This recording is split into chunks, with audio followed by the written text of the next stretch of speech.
आज आपण तीळ गुळ पोळी करणार आहोत। ती थंडीत अतिशय ऊर्जा मिळते आणि लहान मुलांसाठी फारच पौष्टिक असतात, त्यामुळे लहान मुलांसाठी खाऊ करणं हे फार उत्तम आहे। त्याच्यासाठी आता आपण काय काय लागतं ते बघूया। पहिली गोष्ट म्हणजे आपण कणिक मळतो तसंच कणिक मळायचं। पोळीसाठी करतो किंवा चपातीसाठी करतो तसं हे कणिक भिजवलेलं आहे मीठ टाकून। नंतर सारणासाठी तीळ, खसखस, खोबरं आणि चण्याचं पीठ भाजून एकत्र केलेलं सारण हे अशा तऱ्हेचं होतं। त्यात वाटून वेलची घातली आहे आणि आता त्याच्यामध्ये मी गूळ घालणार आहे आणि गूळ घालून मिक्स करणार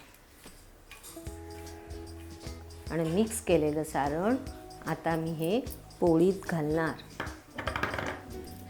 आता आपण बघूया कशा पोळ्या तयार करतात ते।